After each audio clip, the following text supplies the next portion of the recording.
Hello, thank you so much for joining me here again today for some more thoughts from the Bible. If you've listened to a few of these videos, you'll probably have heard me mentioning about reading in my daily Bible reading plan. So I use an app on my phone. It's called YouVersion, I think, the Bible app, and it has many different options for reading plans. So the one I'm going through takes you through all of the Old Testament in a year, and you also read through the New Testament twice in that same year. So it's a really good way to get an overview of everything that happens in the Bible, and it's helpful for keeping on track as well. It gives you a tick when you've read your daily entry, which is very good for me. I love ticking to-do lists. But anyway, in the last few days I've been reading kind of through the book of Proverbs, with the occasional psalm thrown in, and I've also been in Luke in the New Testament, and it's amazing to me how I can be reading through completely different parts of the Bible, absolutely Old Testament, New Testament, completely separate, and yet spot the same thread running through these different passages. I think once you notice something, you start to see it more clearly in everything that you're reading.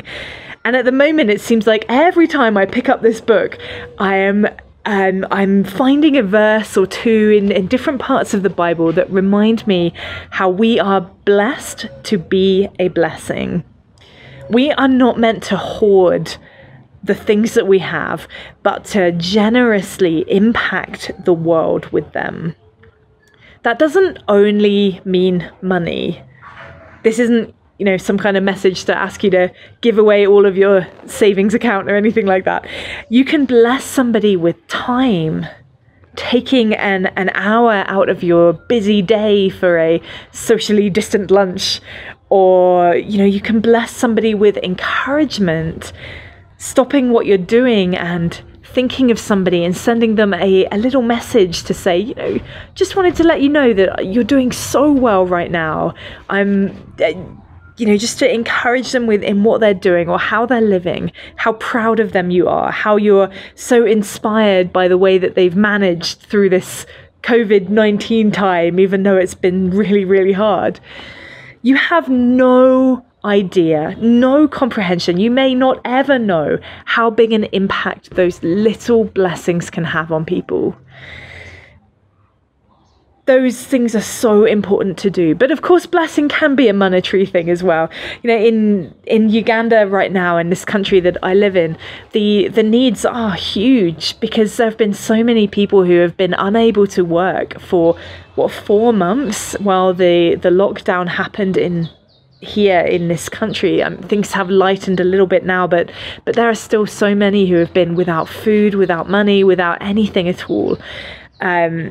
And it's easy to look at the situation and say, that is just too big. There is nothing at all that I can do, me on my own, to help in that kind of situation. I don't have enough resources. I don't have the contacts. I can't do anything to help right now. And yet, just helping one person can make such a huge difference. I don't remember where I read it, but I'm sure there was a quote somewhere that was, something like, I can't, as one person, I can't change the world, but I can change the world of one person. One of the verses I read as I was musing on this idea came up in Proverbs chapter 19, verse 17, which says, "If you help the poor, you are lending to the Lord, and he will repay you." Isn't that a wonderful image? When we give money to the poor, or time, or love, or whatever it may be, it's as if we were lending to God himself.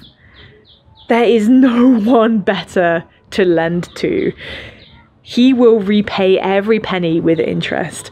And, the return may not come in exactly the same way. It may not be money for money or time for time, or whatever it was that you offered so generously, that you blessed somebody with. But there is a guarantee here that we will be repaid.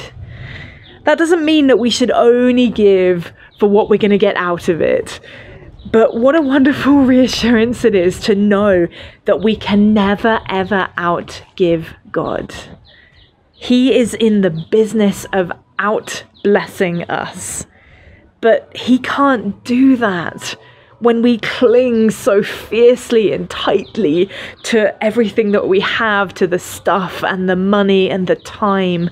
He can't do it then. We have to be prepared to let things go, to bless people generously with what we have, to impact this world through the things that we have been given.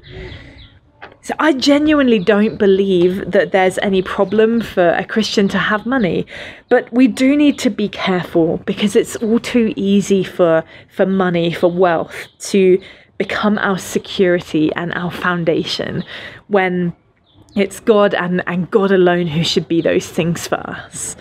But we need rich Christians. We need people who can pour into ministries and help churches with projects and help the gospel message to spread practically throughout the world.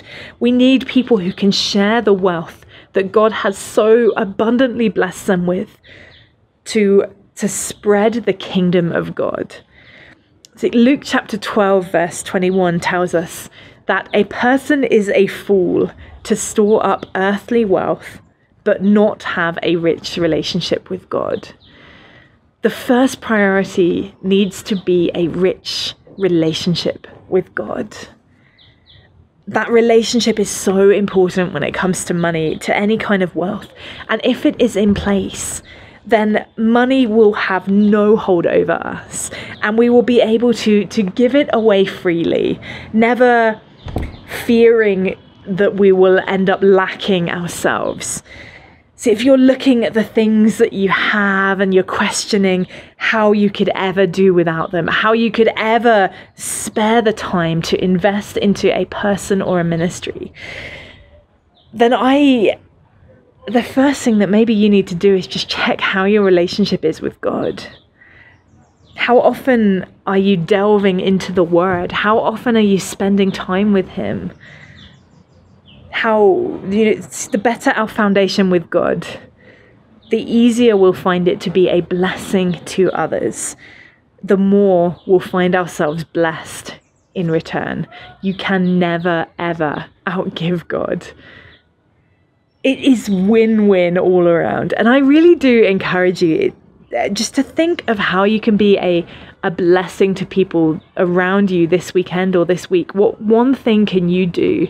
Be it a financial gift, be it an encouragement, be it spending some time with someone, whatever other things you can think of, just be a blessing this week and test God in this, because He will repay you when you lend to others.